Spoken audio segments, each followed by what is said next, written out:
This is the Dallas Prospect Live with DDP. Every legend was once a prospect. The Dallas Prospect is funded by viewers like you through Patreon and PayPal. To support the show, visit patreon.com/the Dallas Prospect or become a member by clicking the join button. Now let the show begin.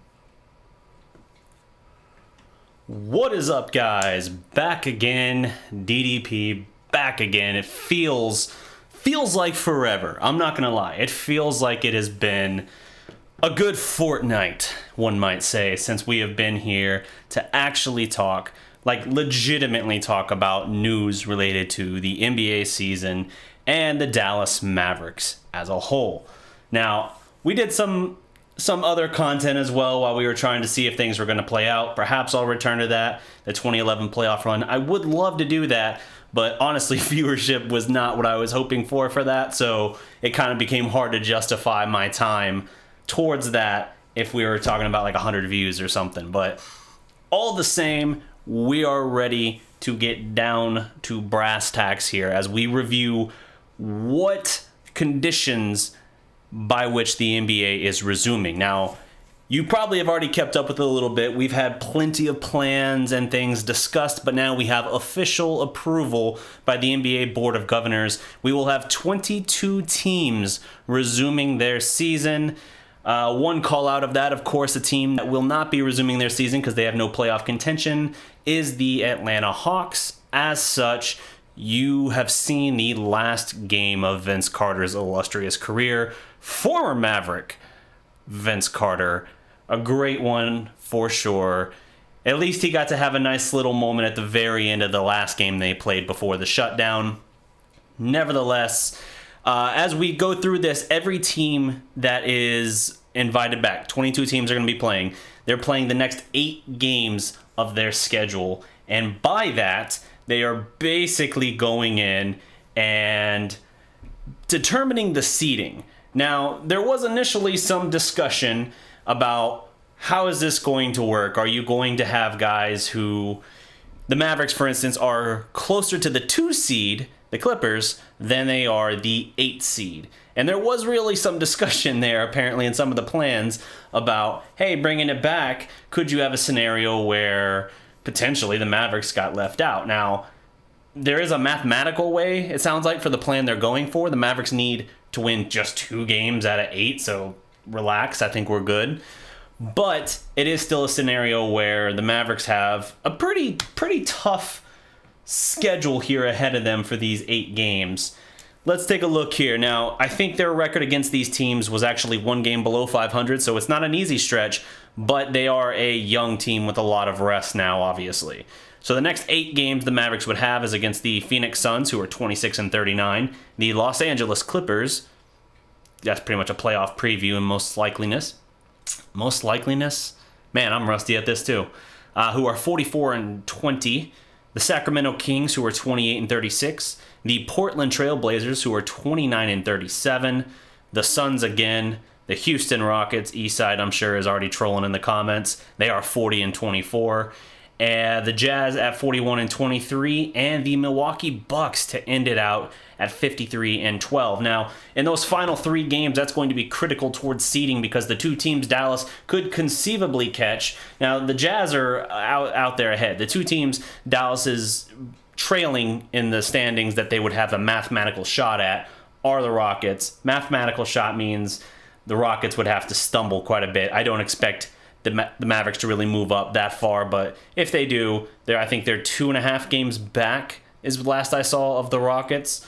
So trailing the Rockets and the Thunder, that's a give and take. We'll see if they can actually come back from that.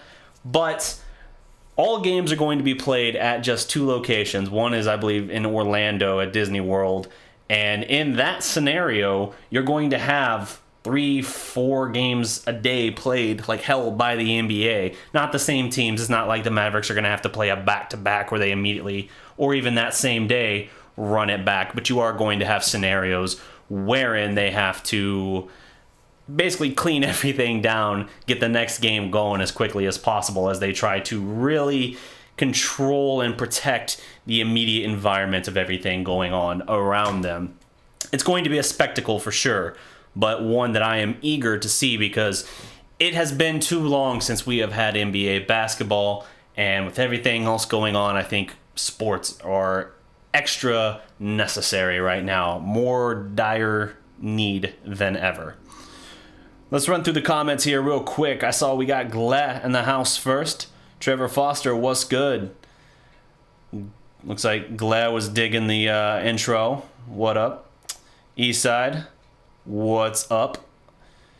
Let's see. Big homie from the D. Yes, sir. Yes, sir. We are back, baby. Almost everyone is 100% again, and I like our chances. Now, that is true. This is, you've had a couple months now for the guys to kind of rest up a little bit. Couple things to note, though. Dwight Powell obviously is not coming back. He's out with the Achilles surgery. His chances for coming back next season are good because next season wouldn't be starting until right around somewhere in that span of like Christmas, essentially. And with that, you then get a real opportunity to get him back for that whole season, whereas otherwise you would have lost him for at least a little while. But in the context of this season, you're not going to get him back.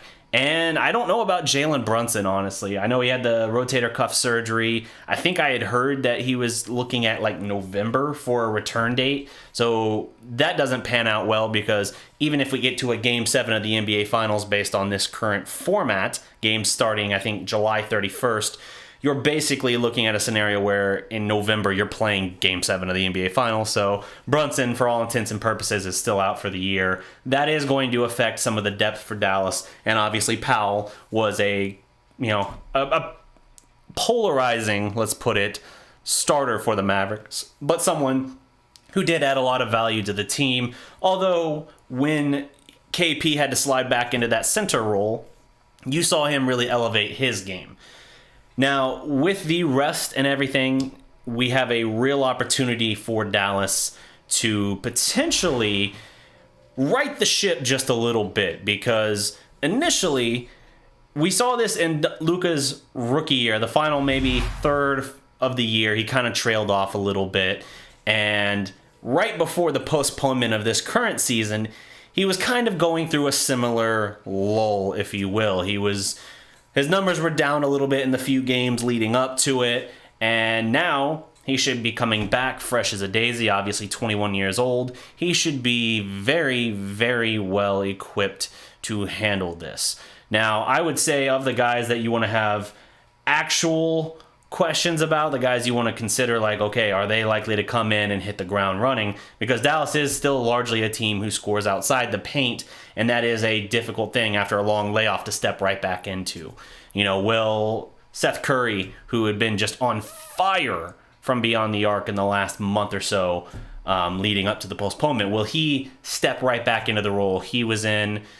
Tim Hardaway Jr., we know how streaky he can be in his career. This has probably been overall the best season of his career, despite a very, very rocky start to it for the first month of the season. So with that, can these guys step right back into the role and pick up where they essentially had left off? And, how's the bench unit look for Dallas in this case as well?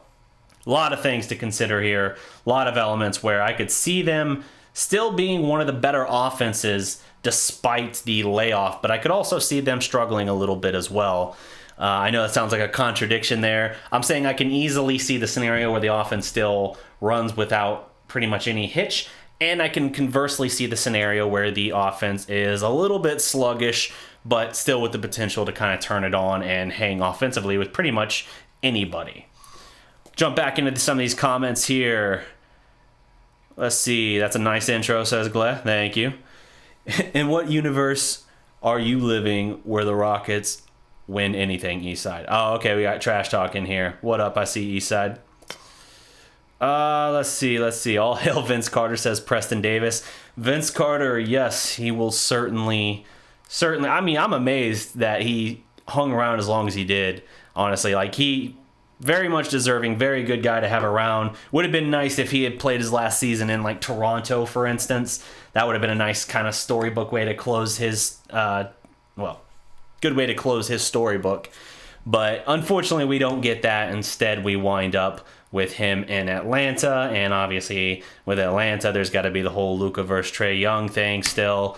And so as a result of that, I think a lot of people kind of didn't pay as much attention, perhaps. And that's kind of a shame because Vince is, he was the last player from the 90s in the NBA. The last player drafted in the 90s, I believe. So with that, it is a historic kind of development there. I think he was the 98 draft, I think.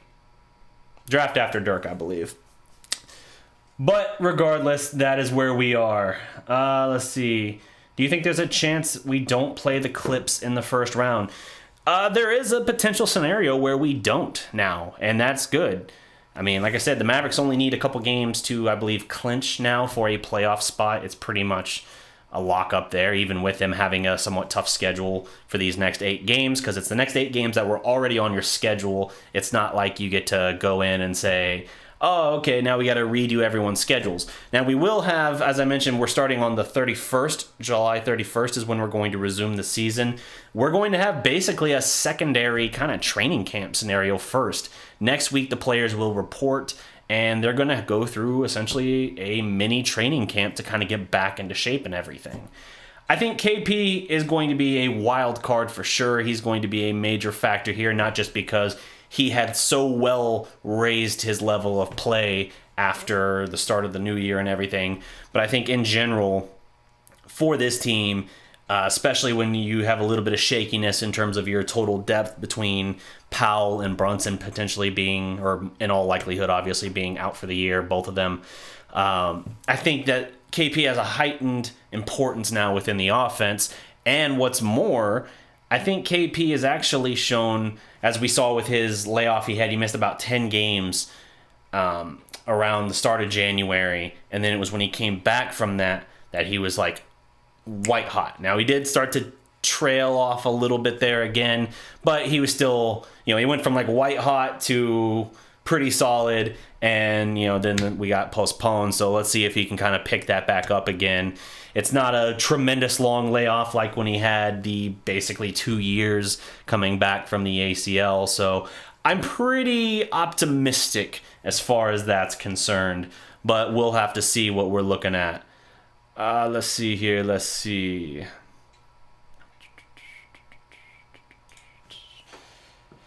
Jump back into the comments. So yes, do I think there's a chance we could avoid the Clippers? Yes, there's a chance because, with everyone playing 8 games, if the difference between 2 and 7 is closer than the difference between 7 and 8, then yes, there is still very much a log jam in the Western Conference, and you could have a scenario potentially where the Clippers either fall from 2 or the Mavericks climb a little bit, and that changes the entire picture. So yes, very much a chance that you can avoid it, although it's tougher for the Mavericks at this point to move up because I think they're 3 games back. I think I said 2.5 earlier. I believe it's 3 games back of Houston, and with that being the case, you got 8 games left to make up a 3-game deficit. Pretty difficult to do. So the Mavericks might be largely, penciled in, or you might even be able to write that with an erasable pen, if you will. And yes, those do exist. They're just not as common. But I think that's what you're looking at with the Mavericks here. But the Clippers, yeah, there's a little more wiggle room there on that front end. Let's see. Preston Davis says he had tickets left on his season package. Cuban gonna do the right thing, he asks. I would guess that they're gonna do it. Now, as far as like refunding, I don't know if they'll refund. They'll probably give you either somehow translate that into tickets for next season or probably do some kind of like credit towards it. I don't know how that's gonna work, honestly. That's something that only they would be able to answer on that. But Cuban, based on character, and especially with all the kind of goodwill he's been building up here in the past few months and everything, as we've been dealing with, the pandemic and the protests and things like that, I think he's really done well as far as operating, building up goodwill and good PR and everything for himself. I mean, hell, he even explored the possibility of an independent presidential campaign.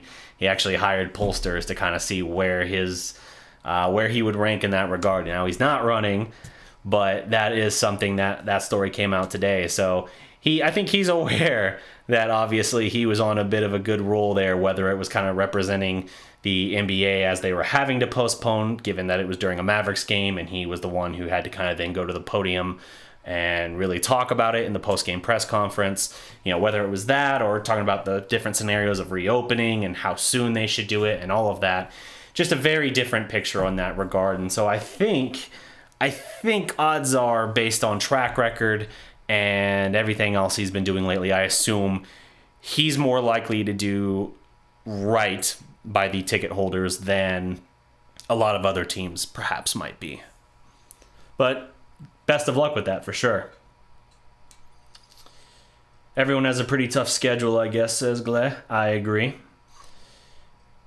Jazz don't have... that's true as well. We'll see what that picture looks like. I know at the time when the postponement and everything kind of came down.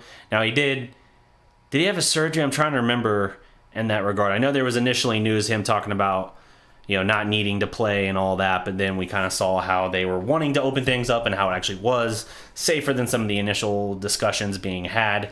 And so I think he kind of backed off that. But he had a surgery, I believe, that kind of took him out of the mix. So that is a blow to the Jazz team for sure. Let's see. Yep, Jalen out. Luka is healthy. That is true. Luka should be chomping at the bit. Sounds like he's been still playing in Slovenia, which was actually one of the first countries to... I think they declared that they had completely basically bested the COVID-19 coronavirus in that regard, where it was like one of the first countries. And feel free to fact check me on that. I just feel like I saw that headline that Slovenia was one of the first countries to kind of get back to hitting zero on cases. Let's see...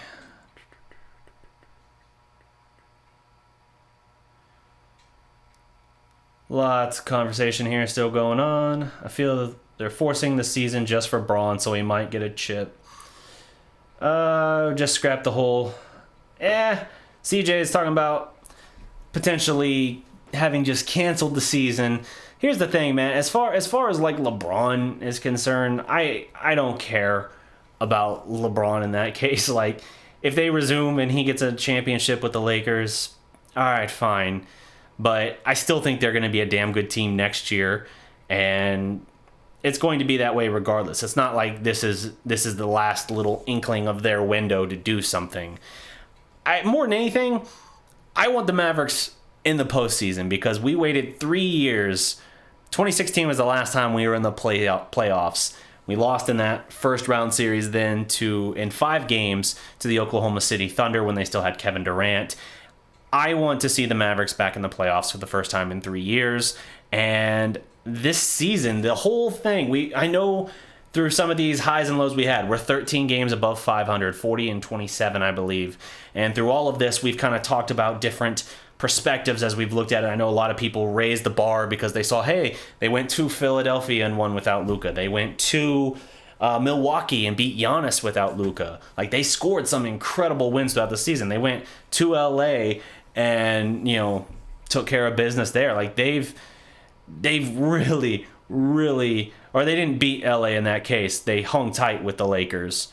I believe in that. I'm trying to go back in the memory bank to like the first month of the season now, but they've really shown out at times, and that's great. That really is great. But it is important to consider for this case that when we came into the season, what was the bar we set? What was our expectation? A lot of people, myself included, I projected 44 wins. Now, that was with an 82-game season, and I thought they were going to need to do something at the trade deadline to push them over the top. They didn't do anything at the trade deadline. And as a result, I was kind of like, okay, well, I still think we're a good enough team that we can do it, that we can get into the playoffs. That was always my bar. If we didn't make a return to the playoffs, that I was going to consider it a disappointment. Well, we're 13 games over 500, and now we're looking at a scenario where, hey, we get to probably be a 7 seed, let alone back in the playoffs. And more than anything, we're going to finally get that playoff experience for Luka and for KP. KP still never been to the playoffs, obviously, having been with the cesspool of the Knicks organization his entire career prior. So you have a scenario here where you have an opportunity to get those guys experience, and that's invaluable to a young team.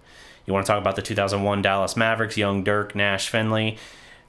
In that, they win the first round series against the Jazz. They lose then to the Spurs in the second round. I'm not projecting anything to say, hey, these Mavericks are going to necessarily escape the first round. We just have to see. I do believe that we have to see how ready they are and how fluid everything looks. Sometimes when you come back from a layoff, the offensive side of the game is the part that takes the longest to kind of catch up. And that could make an impact on the Mavericks because they're a middle-of-the-road defensive team and one of the best offenses in the league. And that's something that they're going to have to consider.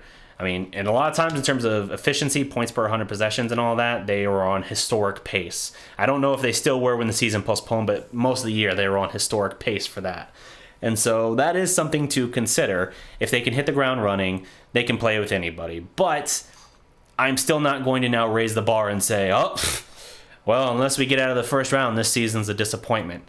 At this point, just being in the playoffs, period, let alone the fact that we thought we might not even get a playoffs this year, is a victory for me. So experience is invaluable. Even young Kobe and Shaq struggled when they were first paired together in LA. They struggled for a couple years before they broke through and then had their dynasty. So don't put too much ahead now. Just understand, let's get here.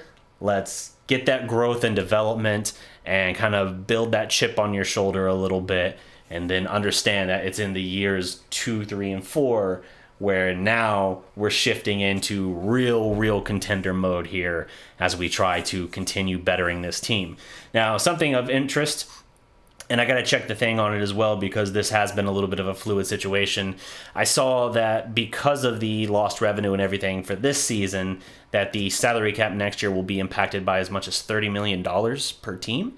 If that's the case, I mean, you're talking about another, if I have that correct, then we're talking about another max contract player that now won't be able to be on your roster potentially.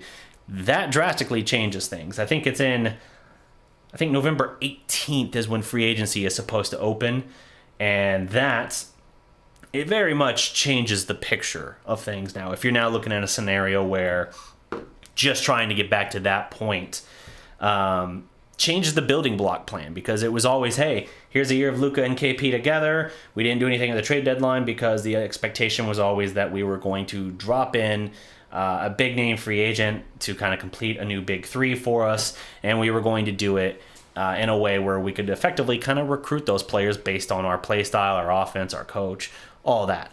Now, if you have salary cap limitations, that greatly changes the picture, and that's something that we're going to have to battle with. Let's see.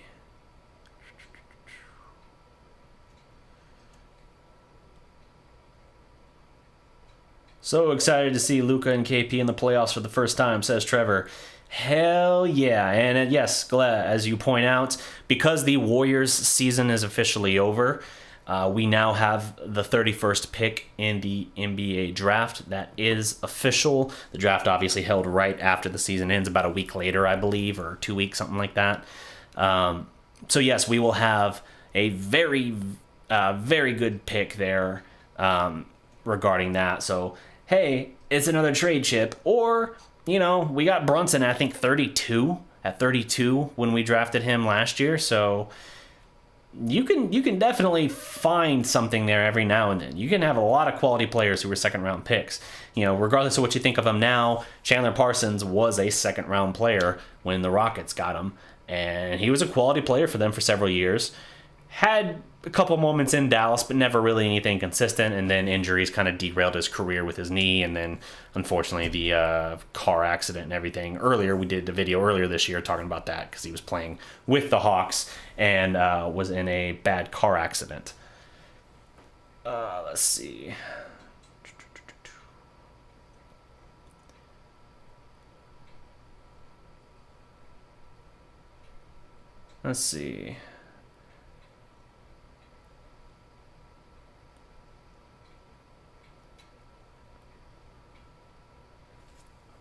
Scrolling through some of the comments here.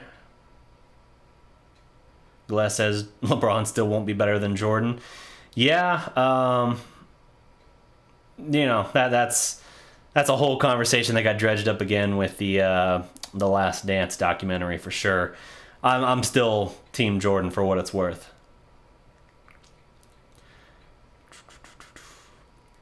Oh, here you go. Someone from Slovenia. In Slovenia this week, we just had 3 new cases and no deaths. Whole country was open last Monday. There you go. Handling it very well if you only got 3 cases in the country. NBA really wants Zion in the playoffs so bad. We have any kind of technical issues here? Let's see. Salute for the donation. Let's get this thing back up and rolling.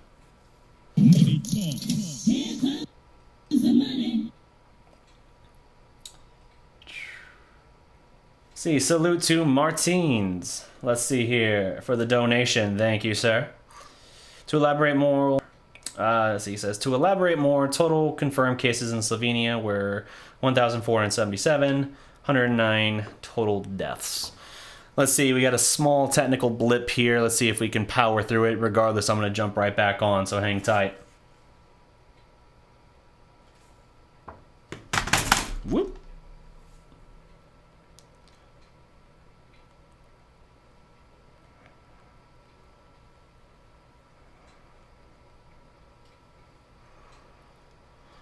Let's see. Looks like the stream is locking up a little bit, but we might be powering through now.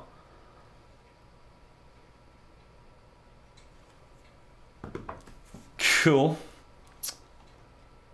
I think we're okay now, so run with that. Had a small blip, I guess, in the internet connection. And it's trying to happen again. Wonderful. Let's see. I'm going to power through and see if I can jump right back on. I'm going to end the stream and immediately start it up again, so just go ahead and stay on this live page.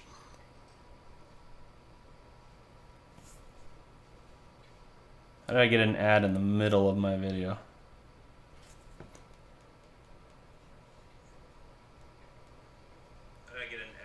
Okay, I think we're good again. Sweet! So, sorry for the technical issues there. Let's see. As I accidentally listened to my own echo.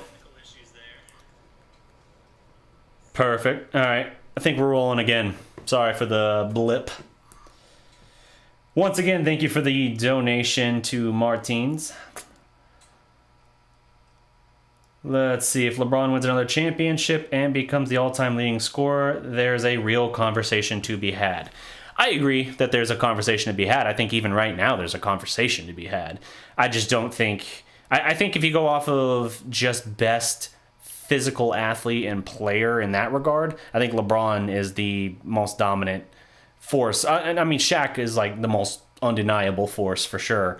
But I think like if you're talking about just Jordan versus LeBron, I think LeBron's physical overall abilities are better. He is the best athlete of all time, and he comes close on a lot of other ways on challenging Jordan. But I think Jordan's greatness is still undeniable, where, you know, you're a perfect 6 for 6 in the NBA Finals, 6 MVPs.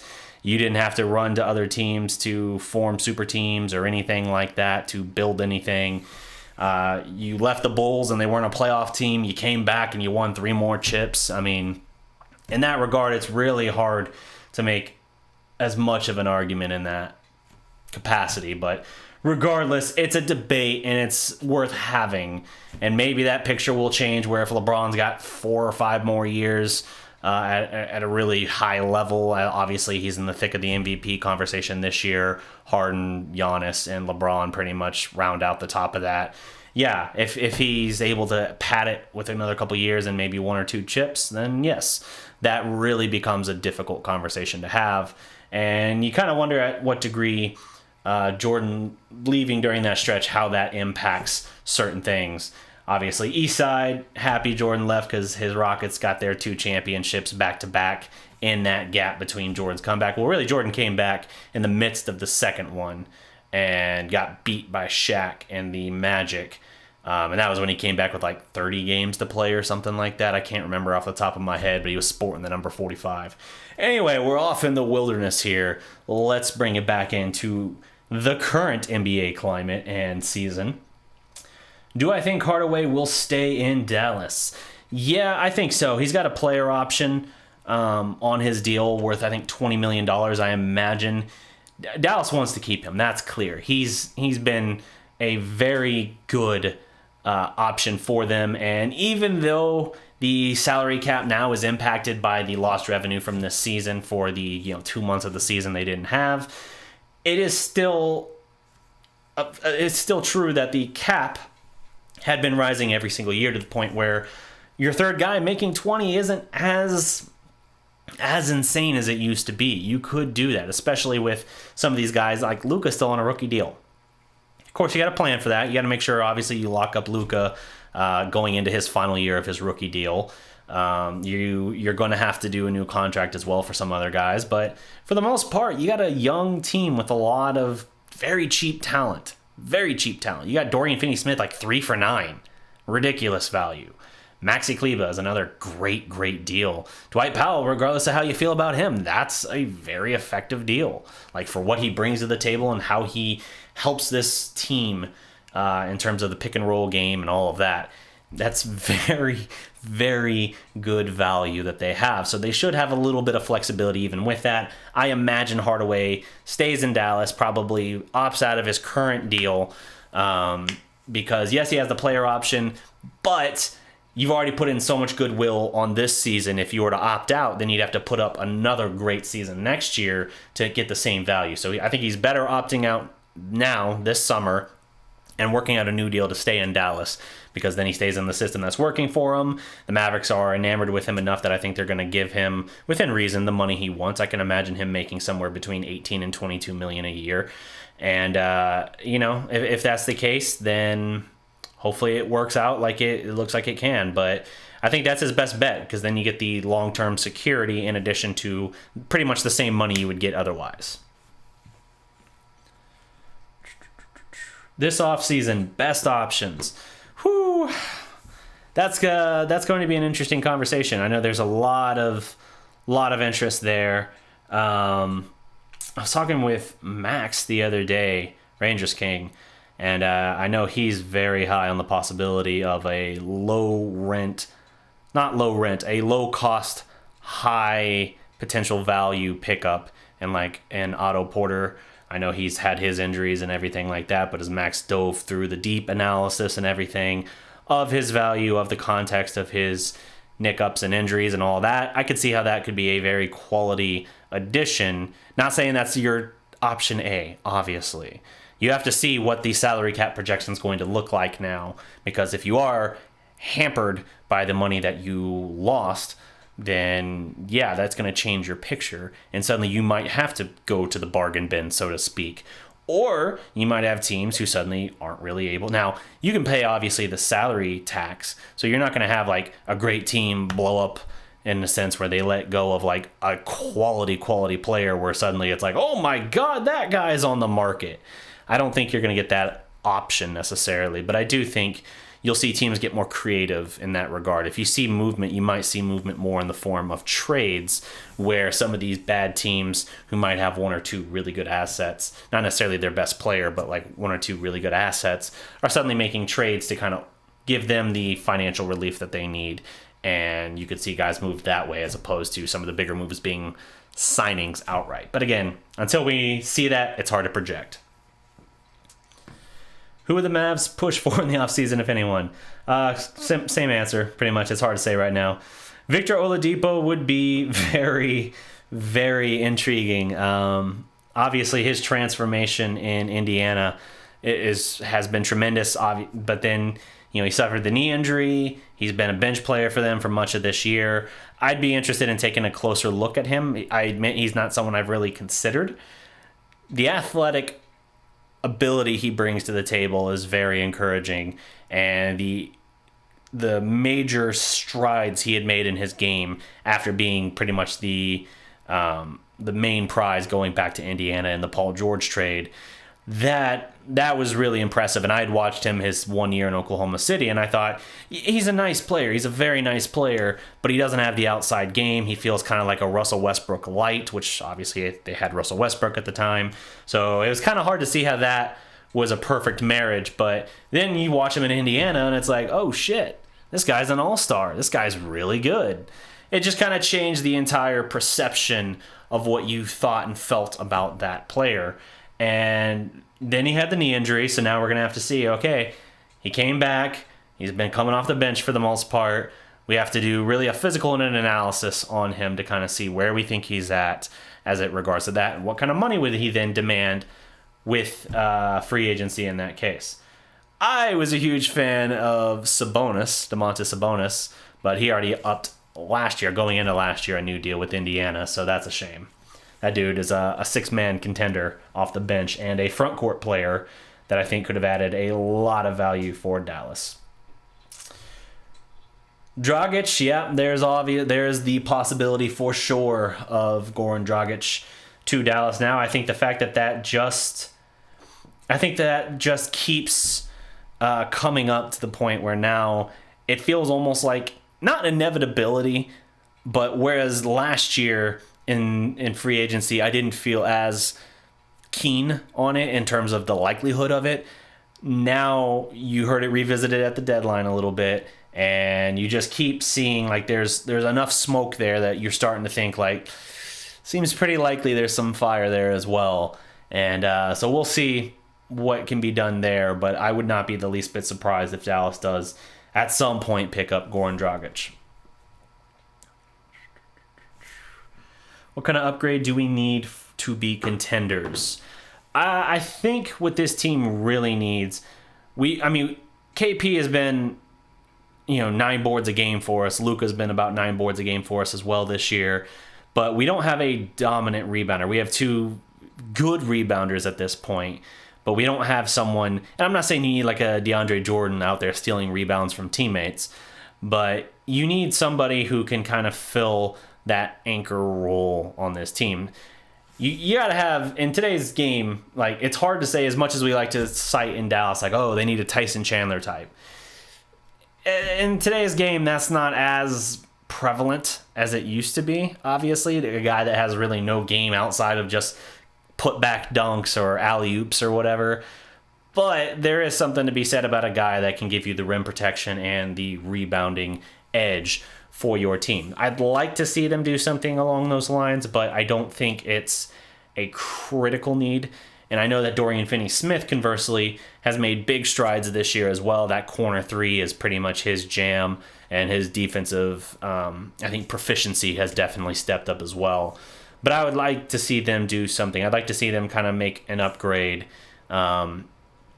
in that starting unit, whether we're talking about bringing Powell off the bench, especially now coming off an Achilles, potentially bringing Powell off the bench, and if you can, upgrading at that wing spot as well, where if you had Dodo coming off the bench, that's a fantastic defensive weapon who can give you a corner 3, obviously, at a pretty strong clip as well. But Maxi Kleber, I know he trailed off in terms of his three-point shooting as we got headed towards the postponement, but he is shooting, I think, a career best still in three-point percentage this year. By a mile, Dorian Finney-Smith is shooting a career best there. His best percentage had been the year prior, where he had barely notched 30% from beyond the arc. Significant upgrades there. I think that's a real testament to Dallas's development of these young players, because both Maxi and Dorian were undrafted players. I mean, the fact that they've turned them into what they've turned them into is pretty impressive. Say what you will about, there are people who like to say, I remember this was a conversation people were having early in the year, name someone Carlisle developed. Obviously, Dirk was already here, so you can't say that. You can't take credit for Luka and all that. Okay, Dorian Finney-Smith, Maxi Kleber, a lot of guys there that they brought in. Al-Farouq Aminu, before he went to Portland, his year in Dallas, he was very high on his time with Rick Carlisle and how that helped him develop. There's cases like that. Now, has there been like a superstar? No, but most superstars don't say they became a superstar because of the coach. So, that's a different conversation. But I think if Dallas were to address something in that area, I think they could certainly take another major step forward. I think they still could use a major 3-and-D. Like, they got a nice 3-and-D option with Dodo. I think my top one would probably be getting an improvement there, an upgrade.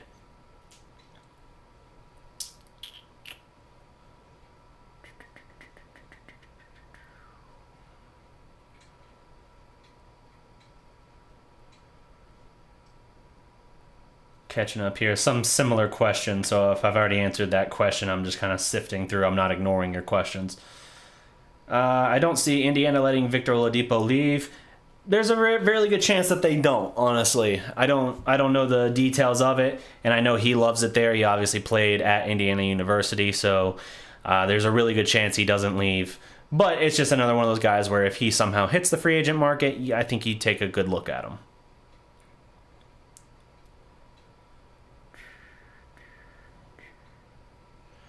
A Sean Marion type. Sean Marion, yeah, the slasher, the defender. Not so much as a three-point shooter. I think his best year of his career in that regard was about 34%. But yeah, a Sean Marion type would be electric on this team for sure. Dodo is the new Marion. Hey, if he can get to those heights, sure. But I think you got to remember Marion was an all-star before he came to Dallas. Let's see. Miles Turner also just got a new deal, so I don't think you're going to be getting him. But yeah, so there's a lot to consider here. I know we've kind of gone through the gist of everything already, but I think Dallas is in pretty good positioning. Now, let me look through some of my notes here. I took a couple more notes before we jumped on. I already kind of outlined what we were looking at in that regard. Here are the official dates. Reporting for training camp will be June 30th. That's next week. And it'll run through July 7th. Then you'll have the season resume July 31st. Free agency is actually October 18th. So when I was talking about finals going into November, screw what I said there, apparently, because you're not having free agency during the middle of the season. And then target dates, let's see. The target dates...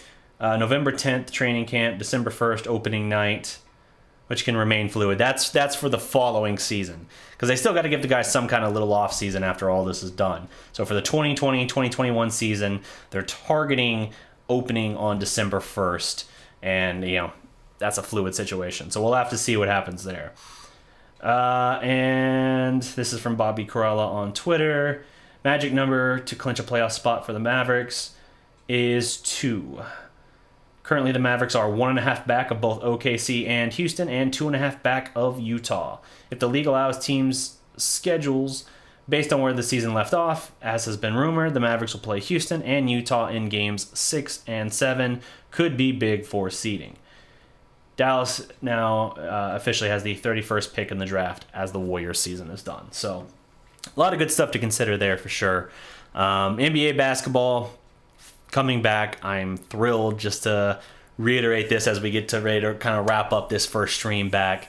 I am thrilled that we have basketball coming back, because I'm not going to lie, I have been more than a little bit out of sorts in the past couple months now without really having any kind of sports stuff going on. I know there's been different sporting events going on and things like that, but as far as what's prevalent to this channel and to this community, didn't have a whole lot going on, and so that kind of strained things a little bit for me. But I'm very, very glad to have basketball back here, and it's going to be interesting on a more personal side. As of next semester, which is fall 2020, I'll actually be enrolled in graduate school now for my journalism degree, so I've already cleared the first hurdle of that bachelor degree. Now we're on to the master and master's degree, and we're going to get as well a couple sweet certifications, including sports journalism specifically. So I might be quiet and not necessarily in front of the camera all the time, but I'm constantly making moves in the background, whether it's the rebranding of the platform, the show intro and all that, or just working in the background on getting the actual, paying my dues on the journalism side so that I can then step into a role. I'll also be writing for a local publication here taking on an internship, which is required for my degree. So I'll be knocking that out as well in the fall. So a lot of stuff's going on, man. A lot of stuff. Life events going on. I'm looking at this point, a mere 2 weeks to the day, actually. Could always be sooner, of course, but 2 weeks to the day is the current scheduled due date for my daughter to be born. So life's about to come at me really fast, and I'm trying to grasp that a little bit. I've stayed very busy even without sports, but I'll be very glad to jump on here and kind of continue with that escape a little bit, jumping on here and talking with you guys. But I think that's going to pretty much wrap up my time for this stream, guys. I will jump on here sooner, obviously, if the NBA is still not even coming back until the end of next month, basically. I'm still going to be on here talking about different things. Now that we actually have kind of a date and a projection, I'm kind of thinking about it in my mind almost as if it's the off season leading up to the start of a new season almost, where we can kind of talk about different scenarios and projections, talk about different players that we're interested in the off season and other discussions of that nature. But for now, don't forget to like this video, leave a comment below, subscribe to the Dallas Prospect. Let me hit the thing right here. Look at that animation. Gorgeous. Just gorgeous. Guys, remember, every legend was once a prospect. Peace.